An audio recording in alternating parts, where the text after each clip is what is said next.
क्या लगता है कि आप ऐसे भूखे प्यासे यहाँ पर रहेंगे तो आपकी मांगों को मान ली जाएगी? ये स्वाभिमान का सवाल है कि जो जांच 2021 में की गई मार्च महीने में, वो उस जांच पर कार्रवाई होने में इतनी विलंब क्यों हुई?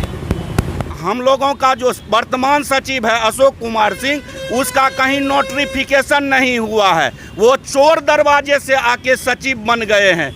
एक शायरी है सर, जो लिखा परदेश में किस्मत वतन को याद का करना, जहां बेदर्द हकीम हो वहां फरियाद क्या करना। ये 21 दिन से जिद बना हुआ था अनशन का, और आज आप क्या बताएं, आप ऐसा क्या आश्वासन दिए जिस आश्वासन के बल पर ये अनशन तोड़े? अभी जो प्रॉक्टर साहब ने कहा ना, वह बिल्कुल सही है।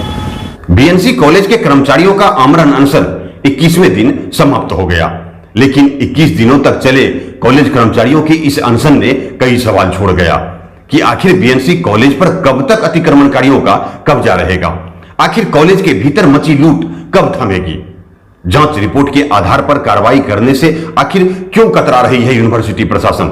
नमस्कार, मैं हूं मुकेश सिंह और अभी आप मेरे साथ देख रहे हैं द न्यूज 19।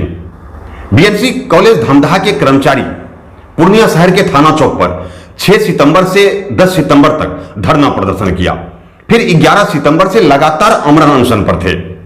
हालांकि अनशन के 21वें दिन एमएलसी एनके यादव, पूर्णिया के विधायक विजय खेमका और मौलबाबू के परपोते सिद्धार्थ सिंह उर्फ ऋषि कुमार की पहल पर यूनिवर्सिटी की ओर से 6 सदस्यीय एक टीम गठित की गई और उस टीम के आश्वासन के बाद अनशनकारियों ने अपना अनशन समाप्त कर लिया। अनशन तुड़वाने के दौरान अधिकारियों ने क्या कहा और क्या आश्वासन दिया, इन बातों के साथ साथ अभी आपके दिमाग में यह भी चल रहा होगा कि आखिर ये कर्मचारी अनशन पर थे क्यों, इनकी मांगें क्या है, आखिर इन 21 दिनों में इनकी सुधि लेने कौन कौन से अधिकारी आए और इन्हें क्या आश्वासन मिला जिसके बाद इन्होंने अनशन तोड़ा।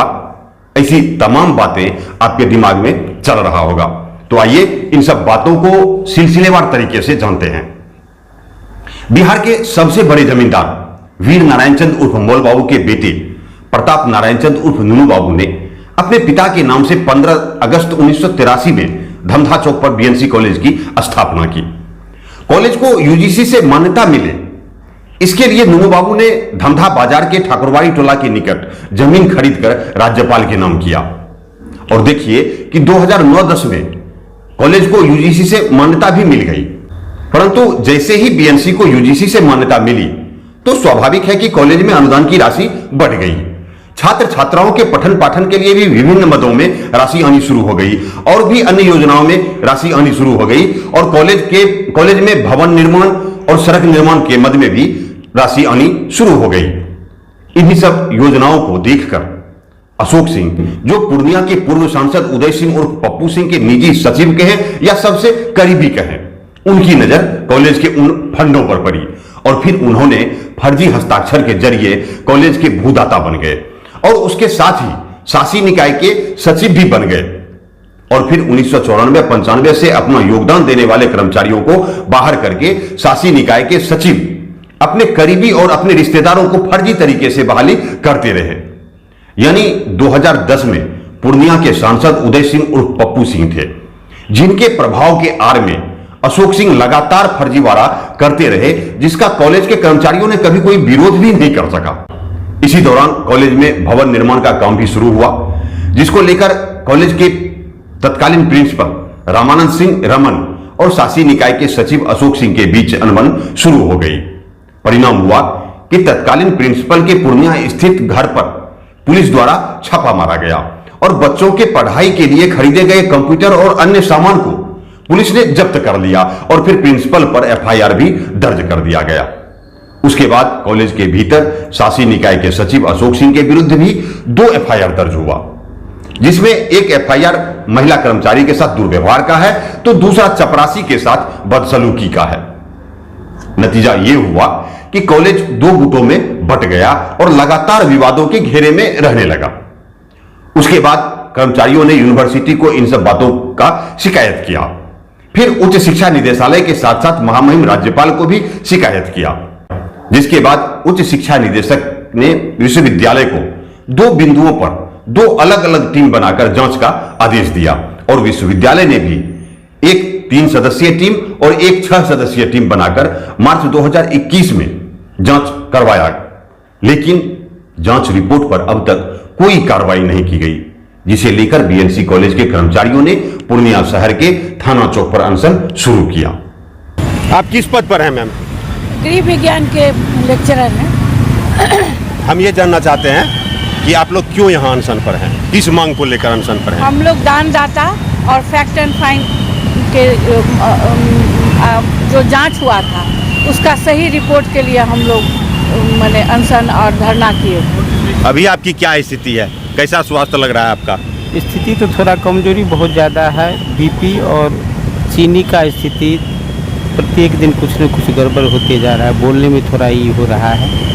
क्या लगता है कि आप ऐसे भूखे प्यासे यहाँ पर रहेंगे तो आपकी मांगों को मान ली जाएगी? ये स्वाभिमान का सवाल है और कुलपति महोदय शिक्षक धर्म का भी पालन नहीं करते हैं और यह स्थिति बना हुआ, उनको मानवता तहत भी वह यहाँ विश्वविद्यालय से किसी न किसी को आना चाहिए। पता नहीं दुर्भावना से ग्रसित है या बिहारी शिक्षक समझ करके हम लोग को नज़रअंदाज कर रहे हैं, क्या पता।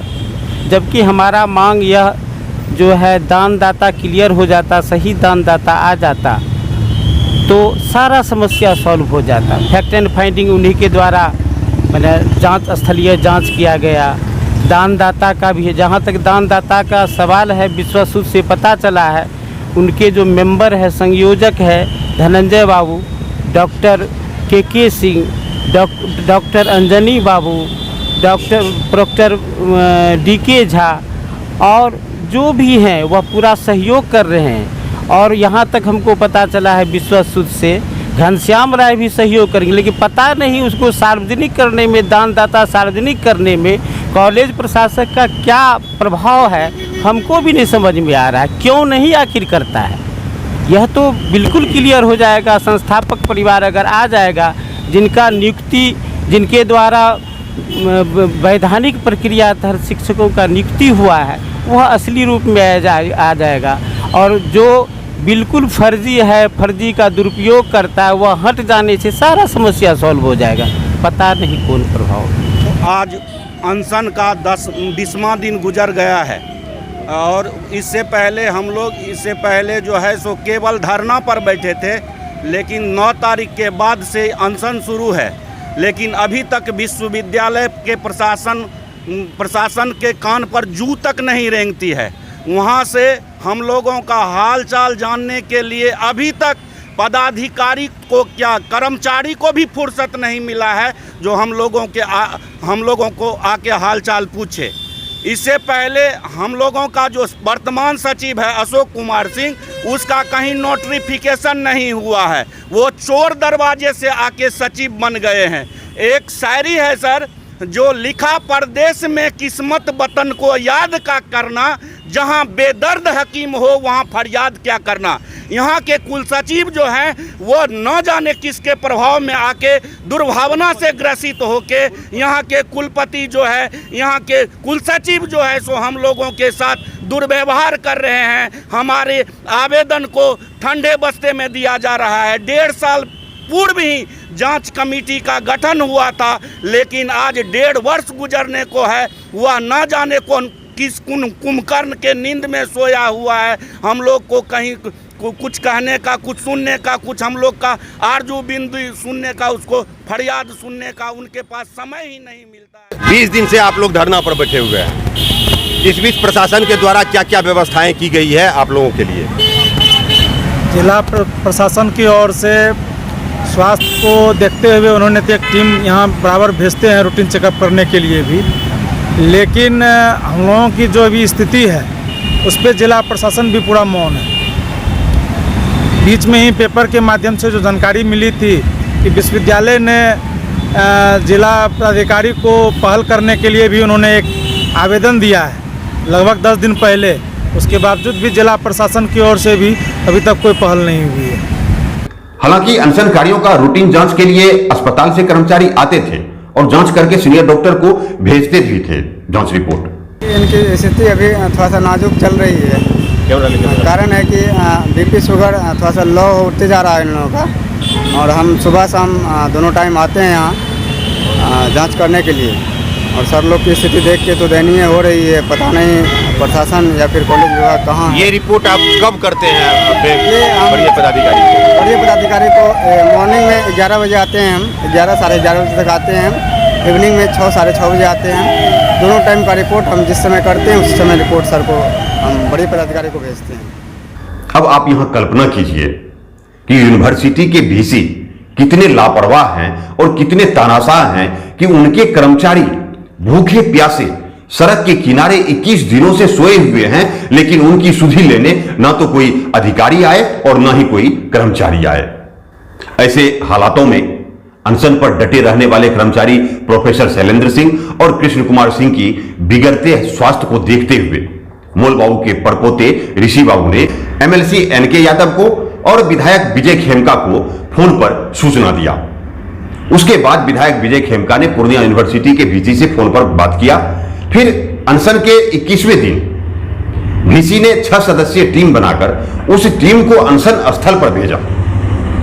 6 सदस्यीय टीम ने एमएलसी एनके यादव के प्रतिनिधि विजेंद्र प्रसाद यादव के समक्ष अनशनकारियों से कहा कि आपकी मांगों को मैंने सुना और मैं आपको आश्वस्त करता हूं कि बीएनसी कॉलेज में हुई अनियमितता की जांच रिपोर्ट पर कार्रवाई अवश्य की जाएगी और आने वाले दिनों में जब भी सीनेट की पहली बैठक की जाएगी उस बैठक में भूदाता के विषय पर भी निर्णय लिया जाएगा।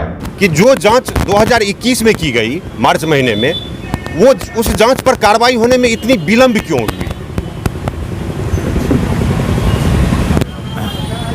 देखिए, बीएनसी कॉलेज को लेकर के पूर्णिया विश्वविद्यालय को राजभवन से एक निर्देश प्राप्त हुआ था। राजभवन से, ध्यान देंगे मेरी बात पर। उस निर्देश के आलोक में 2 बार विश्वविद्यालय के माननीय कुलपति ने एक कमेटी बनाकर महाविद्यालय में जांच के लिए भेजा। हम लोग वहां गए, इनमें से अधिकांश लोग भी उस दिन वहां उपस्थित थे और हम लोगों को कागजात नहीं मिले जिस पर हम लोग जांच करते।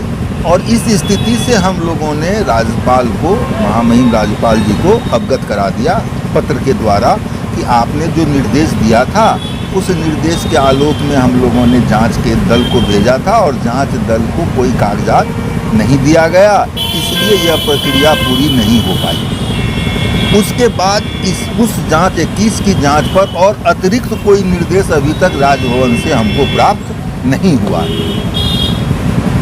दूसरी बात जी, अब दूसरा प्रश्न था जो आज से कुछ दिन पहले ये लोग यहाँ पर हमारे विश्वविद्यालय के समक्ष इन लोगों ने धरना दिया था मई महीने। तो उस धरना में ऐसी स्थिति थी कि हम लोगों ने ज़रूर इनसे कहा था कि हम लोग जल्दी से जल्दी 8 से 10 दिन में इनके डोनर की समस्या का समाधान करेंगे। लेकिन कुछ ऐसे हालात बने, कुछ ऐसी बाध्यता हो गई यूनिवर्सिटी की कि मीटिंग तो सीनेट की हुई लेकिन वह सिर्फ वित्त को लेकर के था और वो क्या कहते हैं वो बजट को लेकर के था, उसमें कोई और मुद्दा हम लोग शामिल नहीं कर पाते, इसलिए उसमें ये नहीं हो पाया। लेकिन विश्वविद्यालय अपने स्तर पर बीएमसी कॉलेज के दानदाता के लिए जो प्रावधान है, स्टैट्यूटरी प्रोविज़न है, उस प्रोविज़न के तहत हम लोगों ने जो जांच किया है वह रिपोर्ट हम लोगों की तैयार है और अतिशीघ्र उसकी अधिसूचना भी विश्वविद्यालय जो शेष प्रक्रिया है उसको पूरी करके घोषित करेगा। ये 21 दिन से जिद बना हुआ था अनशन का, और आज आप क्या बताएं, आप ऐसा क्या आश्वासन दिए जिस आश्वासन के बल पर ये अनशन तोड़े? देखिए, हमारे साथी हैं, हमारे सहयोगी हैं, इनका अधिकार है अपने मांग के प्रति विरोध दर्शाना। विरोध के कई तरीके हैं, इनके विरोध के साथ भी मैं हूँ। हम किसी भी व्यक्ति के साथ अगर उनका जो लीगल या उसका जो लीगल डिमांड अगर वो पूरा नहीं होता है तो प्रजातंत्र में उसको विरोध दर्ज कराने का पूरा अधिकार। तो फिर 21 दिन तो लेट क्यों हुआ? 21 दिन लेट नहीं हुआ। अब ये सवाल था कि इनके 2 मांगे थी, 2 मांगों में से एक पर हम लोगों ने एक निर्णय से इनको अवगत करा दिया था, ठीक है। और एक दूसरा जो यह भी आपको हमने कहा कि ये निर्णय जो इनके दानदाता से संबंधित है उसमें जो प्रावधान है, स्टैट्यूटरी प्रोविजंस हैं, जब तक वो पूरा नहीं होगा हम उसको डिक्लेयर नहीं कर सकते। वो कॉन्फिडेंशियल रहता। तो वो पूरा होने में अभी कुछ दिन हो सकता है, महीना 1.5 महीना और लग जाए, लेकिन प्रथम हमारी बैठक में उसकी अधिसूचना जारी होगी। सीनेट की बैठक में बिल्कुल बिल्कुल, जो भी शेष प्रक्रिया इस बीच हम पूरा कर लेंगे और उसमें हम लोग घोषित करेंगे। कहीं ऐसा तो नहीं कि 1 महीने के बाद या सीनेट की बैठक के बाद फिर से इनको धरना प्रदर्शन करना पड़े? हमारे वरिष्ठ सहयोगी भी हमारे साथ हैं, हमारे कलीग भी हमारे साथ हैं, तो इतना हम लोग झूठ किसके लिए? क्या सर आप स्वस्थ रहे सभी कर्मचारी? देखिए, मैं भी एक शिक्षक हूँ। ये धरना पर जो बैठे हुए हैं ना, ये सारे मेरे मित्र हैं और इनकी कठिनाइयों के प्रति मेरी पूरी सहानुभूति है। और इतनी बात तय है, अभी जो प्रॉक्टर साहब ने कहा ना, वह बिल्कुल सही है। आने वाली बैठक में ये जो डोनर का सवाल है, ये फाइनली डिसाइड होगा, और जैसे ही डोनर का सवाल डिसाइड होगा, ये सारी समस्याओं का समाधान पल भर में हो जाएगा। ये हम लोग आश्वस्त करते हैं आपको। एमएलसी साहब की तरफ से आप क्या लेकर आए थे? आज हमारे डॉक्टर साहब बहुत ही इस बिंदु पर गंभीर होकर मुझे यहाँ पर आने के लिए कहा कि ये लोग 21 दिन तक आमरण अनशन पर है। ज़िंदगी एक बहुत कीमती चीज़ है, इन लोगों का ज़िंदगी दांव पर लग गया है। तो सबसे पहले जाओ, हम विश्वविद्यालय से बात करते हैं, वाइस चांसलर महोदय से बात करते हैं, और बात करने के बाद मैं आपको कहूँगा आप यहाँ पर चले आना। विश्वविद्यालय के भी कुछ लोग आएंगे। तो ये लोग आए, इन लोगों ने एकदम स्पष्ट रूप से कहा कि प्रथम जो सीनेट का जो बैठक, तो ये जो डोनर दानदाता का जो मुद्दा है, वो प्रथम रूप में प्रथम पॉइंट पर जो है प्रस्ताव में यही पारित होगा। ये इन लोगों का प्राथमिकता है। तो इन लोगों की प्राथमिकता पर शायद हम जैसा समझ रहे हैं, क्योंकि मैं भी टीचर के पद से सेवानिवृत्त हुआ हूँ, तो हमको ये बहुत ही अच्छा लगा। कानून को कोई हाथ में तो ले नहीं सकता है, जो नियम है नियम के आलोक में चल रहा है विश्वविद्यालय। और द्वितीय जो है मुद्दा, इन लोगों को अभी जो तत्काल जो है परिस्थितियाँ हैं कि कम से कम इन लोगों को तब तक ये अनुदान नहीं बांटा जाए जब तक कि इन लोगों का क्लियर नहीं हो जाता है। ये डॉक्टर साहब की मांग है। डॉक्टर साहब का कहना है कि इन लोगों को तब तक विश्वविद्यालय के जो हमारे पदाधिकारीगण आएंगे उनसे आप निवेदन करना। मैंने निवेदन किया और एक मार्ग मैं बढ़ चढ़ के थोड़ा सा किया कि हम डॉक्टर साहब का लेकर के अपने स्तर से भी लेकर के, चाहे जो भी स्तर होगा, दोनों वाइस चांसलर को हम मोबाइल से ही, नहीं सही तो मोबाइल से ही वार्ता करा के हम संतुष्ट कराने का प्रयास करेंगे। ये मैं अपनी तरफ से बोला हूँ। हालांकि इन सभी अधिकारियों और प्रतिनिधियों के आश्वासन पर अनशन समाप्त हो गया, लेकिन सवाल छोड़ गया कि आखिर बीएनसी कॉलेज पर कब तक अतिक्रमणकारियों का कब्जा रहेगा? आखिर कॉलेज के भीतर मची लूट कब थमेगी? आखिर जांच रिपोर्ट के आधार पर कार्रवाई करने में यूनिवर्सिटी प्रशासन कोताही क्यों बरत रहे हैं? कहीं ऐसा तो नहीं कि यूनिवर्सिटी प्रशासन और दोषी दोनों आपस में मिल गए हैं और मामले को दबाने का लगातार प्रयास कर रहे हैं? ऐसे अनेक सवाल हैं। उन सारे सवालों के साथ इस मसले पर मैं अपने अगले वीडियो में आपको दिखाऊंगा कि कैसे फर्जी हस्ताक्षर के जरिए कॉलेज के सरकारी अनुदान की राशि का बंदरबांट किया जा रहा है, कैसे न्यायालय के आदेश की अवहेलना कर रहा है यूनिवर्सिटी प्रशासन, और कैसे सरकारी आदेश को नजरअंदाज किया जा रहा है। आखिर किसके दबाव में, आखिर किसके इशारे पर 2010 से अब तक बीएनसी कॉलेज में भ्रष्टाचार की गंगा बहाई जा रही है? इसलिए आप द न्यूज 19 के यूट्यूब चैनल को सब्सक्राइब कर लें और बगल वाले घंटी को टच कर दें। बहुत बहुत शुक्रिया, बहुत बहुत शुक्रिया।